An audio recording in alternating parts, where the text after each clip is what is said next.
Hello, everyone. My name is Scott Luhmann. I'm a professor in the School of Medicine at Washington University, Department of Orthopedics. I am here today with... My name is Brian Kelly. I'm an assistant professor at Washington University. Very excited to be joining you this afternoon and be talking about one of my favorite topics, which is idiopathic scoliosis. Both Brian and I spent a lot of our professional career taking care of idiopathic scoliosis and other scolioses in children only. We are at the Shriners Hospital and St. Louis Children's Hospital through Washington University. And so we're going to have a little chat today between Brian and myself talking about idiopathic scoliosis. And we encourage anyone to ask questions, please insert them into the chat. We'd be happy to answer them during and after we get done talking. So please feel free to insert any questions into the chat. So Brian, I'll just start off asking you a question. Tell me, what does idiopathic scoliosis mean? Sure. So scoliosis, kind of its most simple definition, is a sideways curve in the spine. When you're looking at someone, when the spine curves off to the side, that's how we define it. It can happen for a bunch of different reasons, but far and away the most common type of scoliosis, we call it idiopathic scoliosis, which really just means we don't know why it happens. Even in 2020, almost 2021, we still are trying to figure out exactly what causes this most common type of scoliosis. It makes up 85% or so of all scoliosis. And most commonly, we are seeing idiopathic scoliosis in adolescence. So right around the growth spurt is most commonly when these curves are starting to appear and when they're going to be at their highest risk for progressing and getting worse. Right.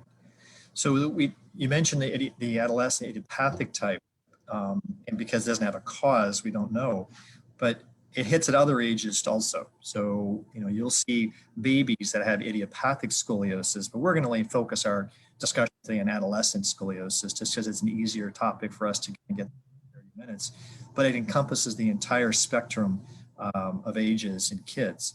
And so as we look at idiopathic scoliosis, Brian, what are some of the things that you've heard that are the most recent hot topics as far as what may be causing scoliosis, this idiopathic scoliosis? Because there's a lot of new innovations and discoveries. So definitely get lots of questions from families about the genetics of scoliosis. So mom or aunt or someone may have had scoliosis and always ask if it's something that runs in families.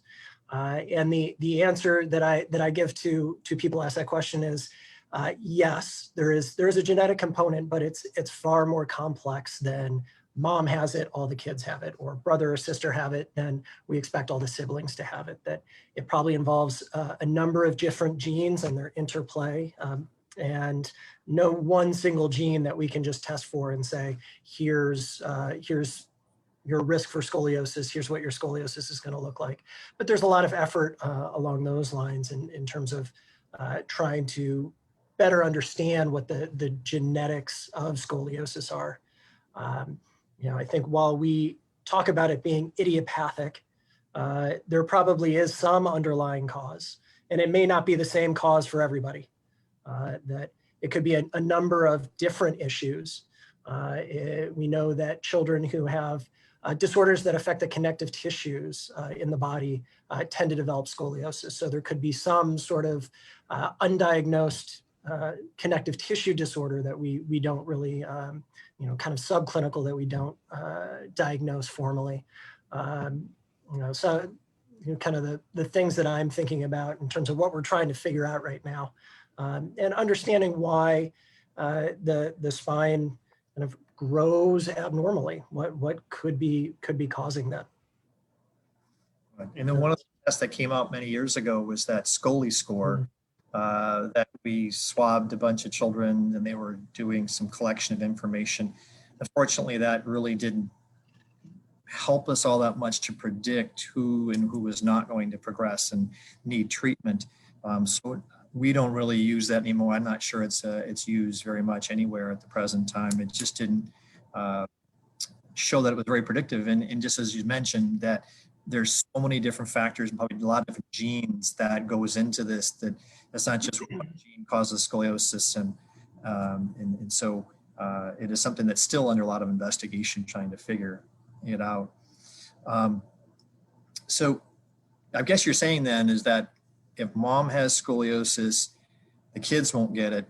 But it seems like most of the people that I end up seeing have no family history at all of scoliosis. Is that what you've experienced also? Yeah, that's my experience as well. I think we know that you're at a higher risk if you have a close family member, but a vast majority do not have any scoliosis in the family. But always something that I ask for. So tell me, how do you what do parents look for? I should probably say, for scoliosis.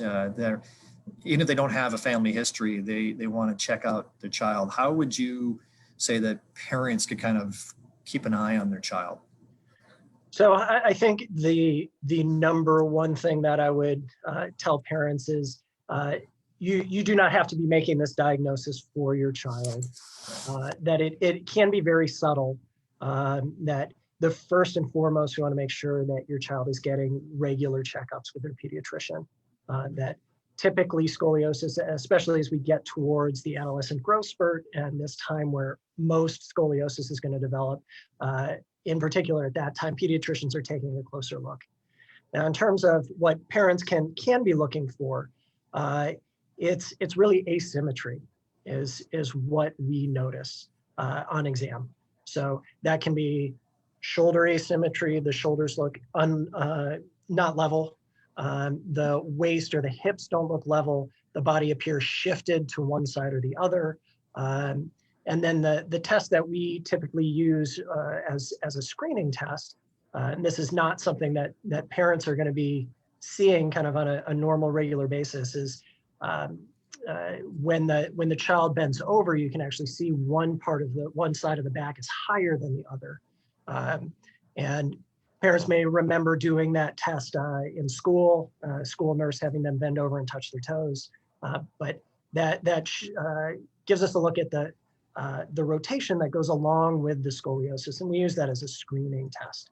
But all of these changes, all of these asymmetries can be very, very subtle. So it's important to be seen by your pediatrician regularly, and they should be screening at least a couple of times during early adolescence, but ideally every year when they see them for their well child checkup. Yeah, it's often interesting when parents are very, very surprised when they go to the pediatrician just prior to school starts, and they're mortified when their child's given the diagnosis of scoliosis. They've feel like they've missed the boat, that they missed something, that it's their failure to not pick it up earlier. But at that age too, they're not seeing that person like they were when they were giving them baths when they were 2 or 3 years of age. They don't see their backs.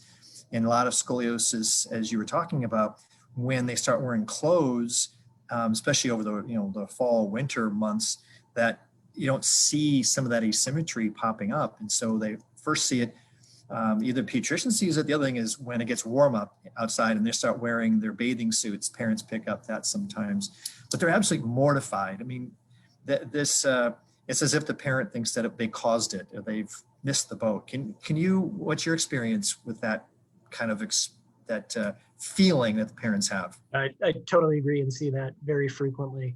What you're saying, I think for those really young kids, the 2-3-year-olds who are getting baths from mom regularly, definitely see more of those kids getting picked up by parents rather than the pediatrician.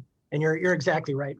Mom and dad are not looking at your back without with just a bathing suit on, or it's very subtle changes that sometimes difficult for us to see or the pediatrician to see. And there is, definitely see lots of families coming in with guilt that they missed something. And that was my point earlier. It is not your job to diagnose your child with scoliosis. You're being a good parent, taking your child to get regular checkups. You're bringing them to see a specialist, you're doing everything you need to do as a parent. Now, that said, if you do see something that concerns you, if you do see changes or those asymmetries, you know, just bring it up with your pediatrician, give them a call. But there's definitely a lot of guilt around this, and people do feel like they've missed the boat.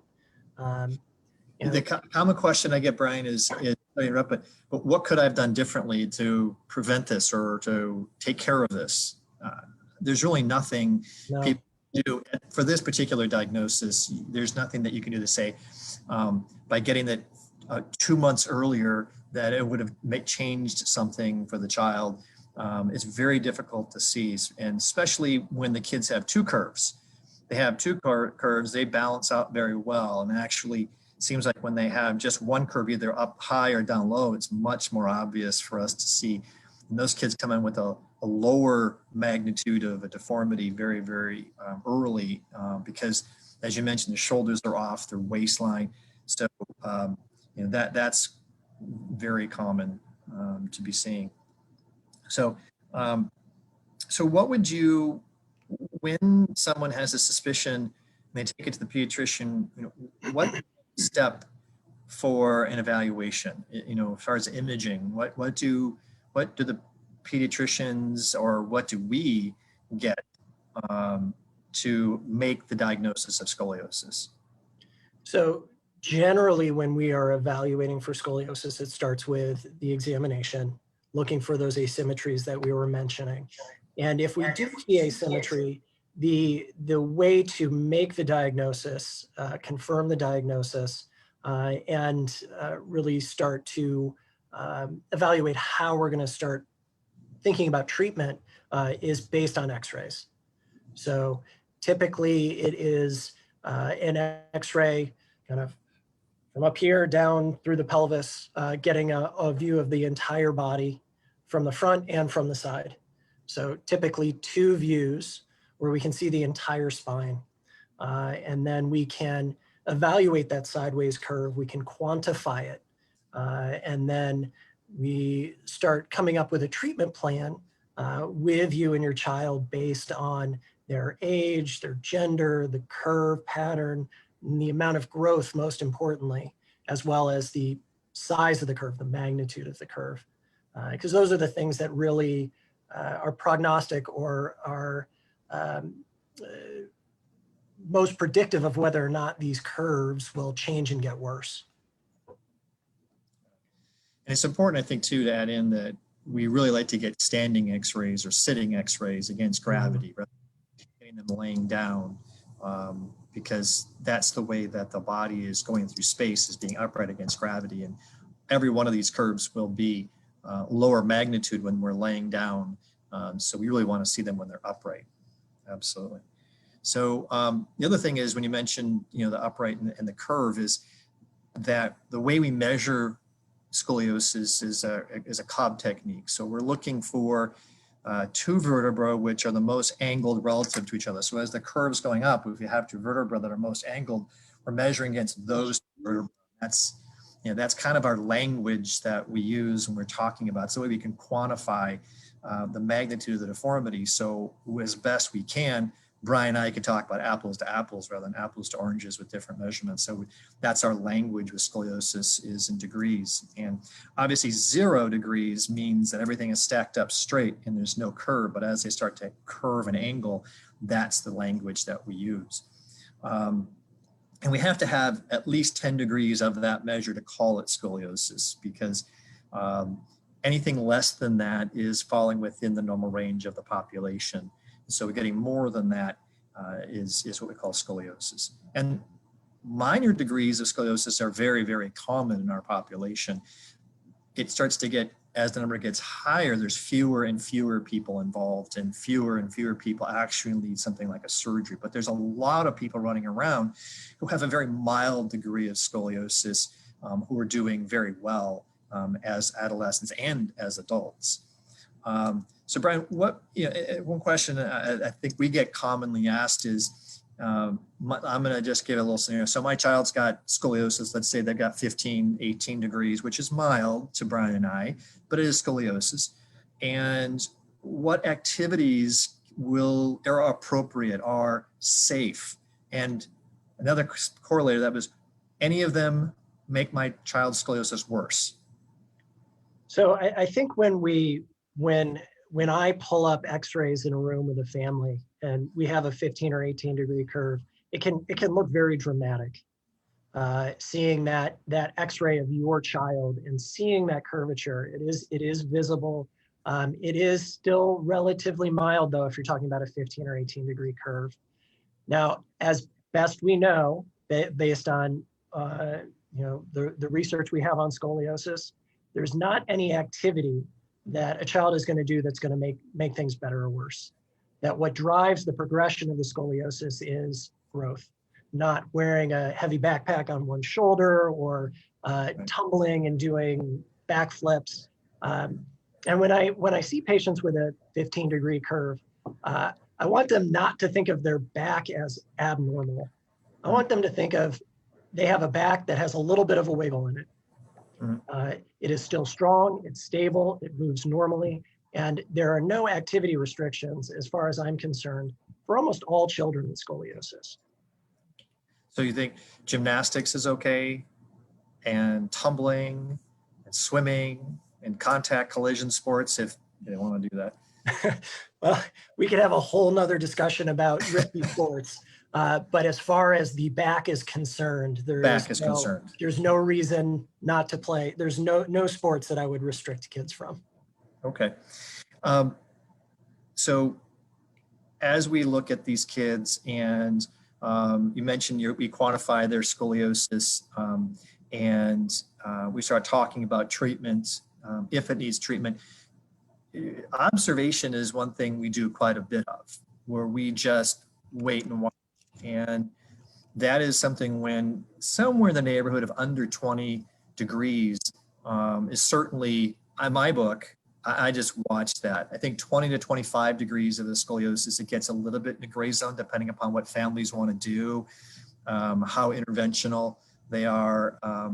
And I think that's the time point that I open it up to families to say, are you more on the I want to do something side, or are you more on the I'm going to wait and watch? And I think you can go both ways with that kind of a magnitude of a scoliosis, because we don't know what's going to happen with that 20 to 25 degree curve all the time. As you mentioned, there's lots of things that contribute to that, such as the age and especially too where the curve is located. So when we get to those curves which are in that neighborhood, there is something new that's popped up the last, 5-10 years. We talk about exercises, whether it's scoliosis specific or the name a lot of you have heard about is Schroth. Can you tell me a little bit about, your perspective about what it is, what demands it is of the family to do those kind of programs, and because there's a few of them around here in St. Louis, and there's many around the country. Can you just tell us a little bit about your thoughts about those activities? Sure. Obviously, exercises for scoliosis seems would be an ideal treatment. That it seems low risk. The burden is less than wearing a brace. I think unfortunately the evidence we have on exercises alone for scoliosis, particularly those curves that we are worried about progressing, is there's some evidence that there may be some benefit for doing these exercises. And these are scoliosis specific exercises, not just regular physical therapy. They are much more intensive, time intensive and labor intensive, and can often be a bit more of an out-of-pocket cost for families as well. So I do have a Schroth provider that I'm in regular contact with. I think she has a very similar approach, that Schroth or other scoliosis specific exercises in my mind, are for, it's done in addition to a brace, never instead of a brace. And with the understanding that this may have a benefit with the brace, but you may not be really getting so much out of it other than keeping the back and core strong, which I think has a role as well, regardless of whether or not it actually helps change what this curve is going to do over time. Right. Do you have many patients who are doing Schroth, or you send many patients to? I don't. What I found is that, as you mentioned, it's very time intensive. It's very difficult for people to have access to someone that is skilled in the area. It takes a lot of commitment to doing it. And I think, like a lot of things, there are individuals that start off on it and then they fatigue. It's hard to keep being diligent about doing the exercises. And I think that it causes a little bit of potential financial fatigue too, for parents. And it takes a lot of time and effort. We only have 24 hours in a day, and I think it's hard for people to do that. I agree with you, everything you said. And another thing I encourage people to do is, engage in a very aerobic activity. I think that's a wonderful thing for adolescents. I think in general, what we see is a declining number of our adolescents as they get to high school because of these sports, other activities start selecting things out and they become deconditioned and less active. So I think a lot of times doing in a sport that's aerobic is probably as helpful as a lot of, I'm not arguing about the Schroth and scoliosis specific stuff, but just about therapy and those kind of things. I think it's really helpful to have those kids engaging in health overall and their wellness, and improves their attitude and self-worth immensely participating in those kind of activities. So I think that's really an important aspect for these kids to be doing also, especially if they're wearing a brace, because they get deconditioned. And you take it off, you do the same thing, correct me if I'm wrong, but you take the brace off, go play your sports, go swimming, go do all that stuff, because you're still normal. You just got a little curve in your back, but you need to be healthy still. And Brian, I'm going to ask you, there's a couple people posed a couple questions. Yeah, saw those. I think we should answer them. And one question that I'll ask you, and I'll answer the second one. How's that? What about a trampoline with respect to restrictions? It's a great question. You can answer it two ways. You can answer with a spine question and about everything in general too. So asking a pediatric orthopedic surgeon about trampolines is a dangerous thing. So as far as scoliosis is concerned, I do not think you should be restricted from jumping on a trampoline. There is no reason you can't be on a trampoline because of your back. However, trampolines are inherently dangerous. And if we are going to be on a trampoline, it should be one person at a time.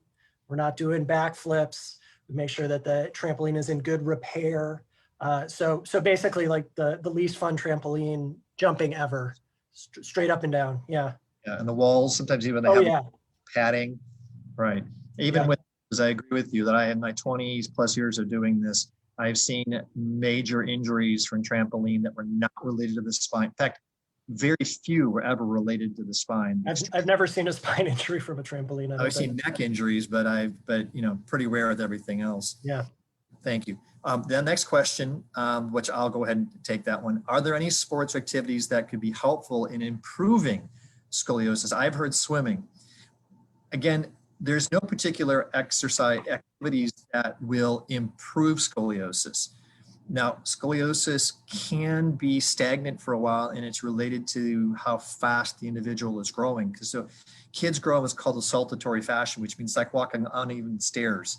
They may not grow for a week or a month or grow really quickly in that same time period. So what's important is that they're staying active. Swimming is a wonderful aerobic activity. It works great in your core and your back. And I think that's a wonderful kind of a low impact activity that is a great lifelong activity that they participate in. And so I think it's a wonderful, but will it improve scoliosis?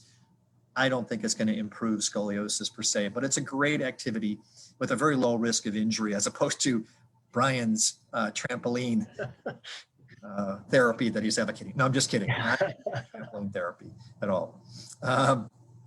So those are those two questions. Any other questions, please? Just, we've got about 5 minutes left, so anybody has any questions, please feel free.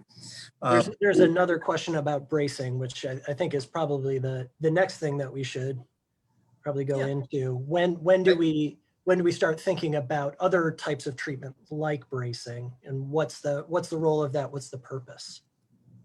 So when we look at bracing, I mentioned briefly that about 20 to 25 is a gray zone on the Cobb measure. As we get more than 25 degrees, probably up to somewhere 45, 50 at max, that bracing can probably have a positive impact. Now we're talking adolescents. I'm staying out of the younger ages because that's a little different problem. But we're looking at adolescents. So anywhere from like 20 to 25 up to 45 or 50 is where we can brace. Now, the purpose of a brace is to try to prevent scoliosis from getting worse from where we start.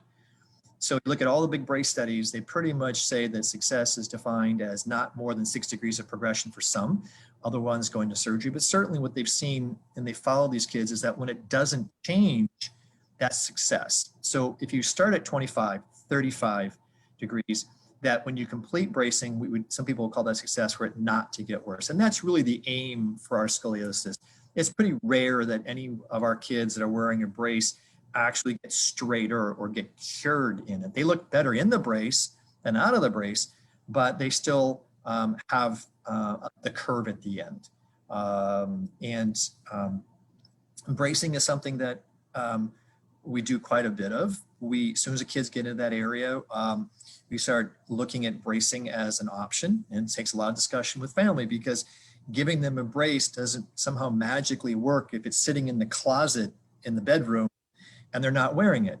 And they have to wear it. They've got to put it on. They've got to have it snugly fitted. It's got to be appropriately sized by a certified orthotist to make sure it's doing what it's supposed to do. And it takes regular follow-up with us to be able to see if it's working at all.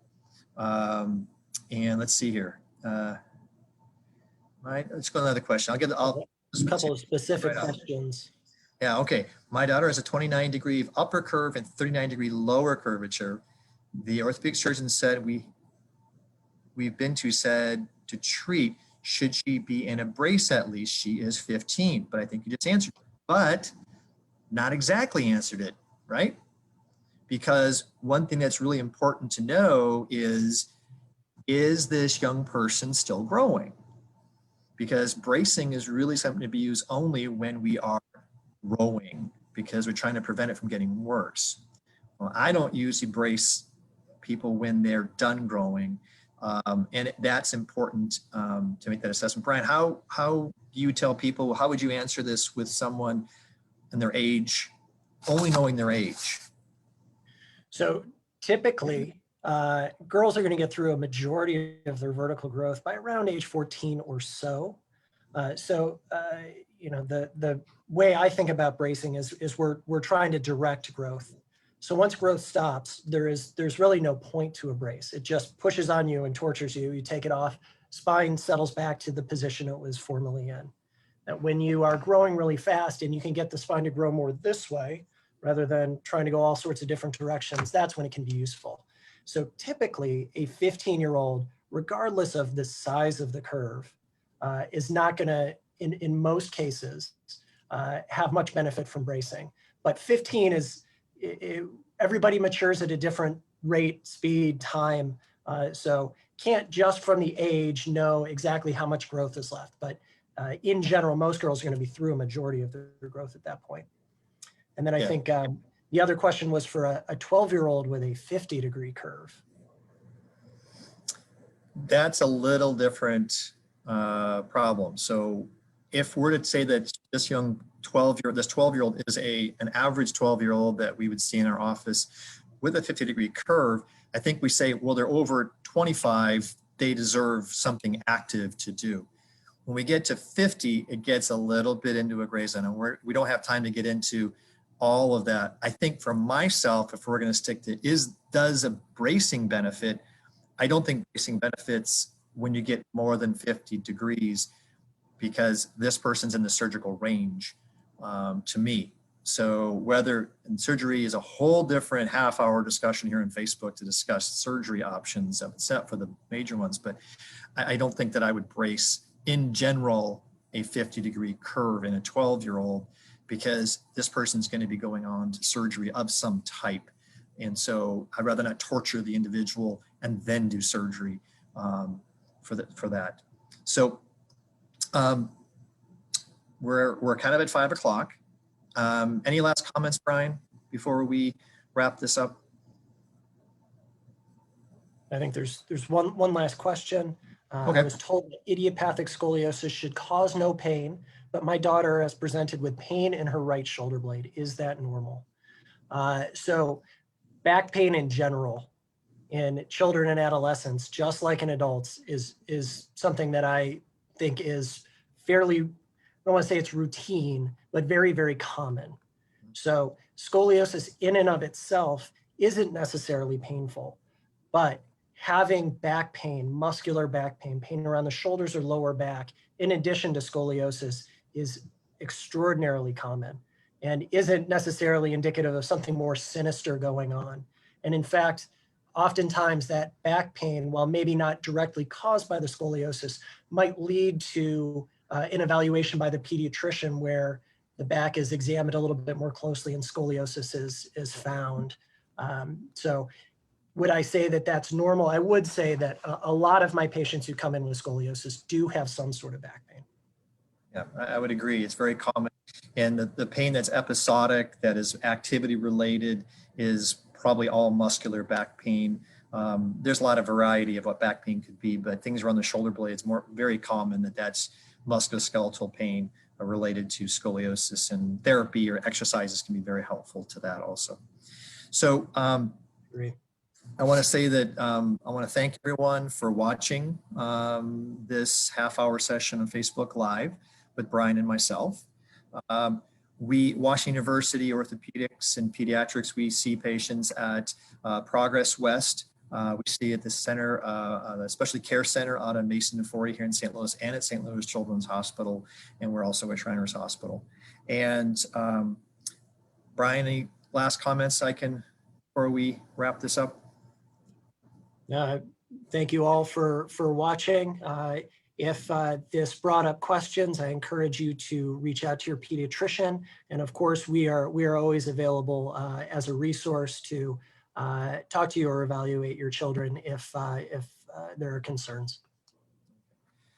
I totally agree. Well, thank you very much, Brian, for having this discussion with me and having this talk here live.